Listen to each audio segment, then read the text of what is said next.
কৃষি সংশ্লিষ্ট প্রতিষ্ঠানগুলো। সহজ চাষাবাদ এবং খরচ কম হওয়ায় বস্তায় আদা চাষে ঝুঁকছেন বগুড়া, চুয়াডাঙ্গা, ফরিদপুর সহ বিভিন্ন অঞ্চলের কৃষক।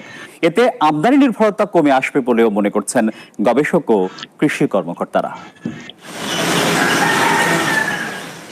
ঢাকা কলেজ থেকে হিসাব বিজ্ঞান বিষয়ে স্নাতকোত্তর শেষ করেছেন ফরিদপুরের মধুখালী উপজেলার প্রত্যন্ত গ্রামের এই কৃষি উদ্যোক্তা মাসুম সিদ্দিকী সুমন। ইউটিউব দেখে শখের বশে 2023 সালে মাত্র 1,20,000 টাকা দিয়ে 1700 বস্তায় ব্যাগিং পদ্ধতিতে আদা চাষ শুরু করেন। প্রথম বছরেই 600 থেকে 700 কেজি আদা সংগ্রহ করেন, বিক্রি করেন প্রায় 2.5 লাখ টাকা। 5,000 প্লাস বস্তা আদা চাষ করছি।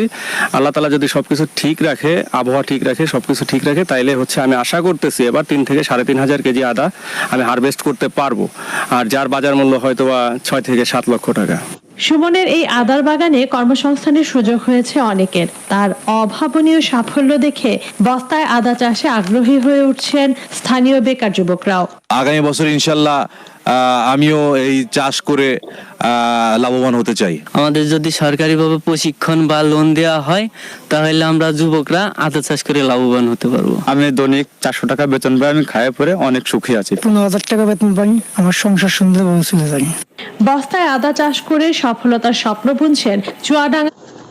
আদা চাষের একটা লক্ষ্যমাত্রা নির্ধারণ করে আমরা কর্মসূচি গ্রহণ করেছি, এটা সম্পূর্ণ উদ্বুদ্ধকরণের মাধ্যমে, এবং ইতিমধ্যে প্রায় 3 লাখের মতো আদা, আমাদের 3 লাখ বস্তায় আমরা কিন্তু চাষ করতে সক্ষম হয়েছি। বস্তায় আদা চাষ করলে আমাদের বস্তায় রাইজুম রড হয় ঠিকই, কিন্তু নির্দিষ্ট একটা বস্তায় যে রোগটা আসে সেটা ওই বস্তার ভিতরেই সীমাবদ্ধ থাকে, অন্য বস্তায় যাওয়ার সম্ভাবনা থাকে না। এবং যখন রোগটা আক্রমণ হয়, বস্তাটা যদি আমরা সরাই নেই। এটি একটি এমন প্রযুক্তি যেটা আমাদের বিশেষ করে যে বাগানগুলো রয়েছে বাংলাদেশের বিভিন্ন প্রান্তে, এই বাগানের যে ছায়া জায়গা আছে সেই জায়গাটাকে কাজে লাগানোর একটা ভালো সুযোগ আছে। ফলে আমরা যদি এখানে সফল হতে পারি এই প্রযুক্তিতে, তাহলে দেখা যাবে যে ব্যাপক একটি সম্ভাবনা আছে।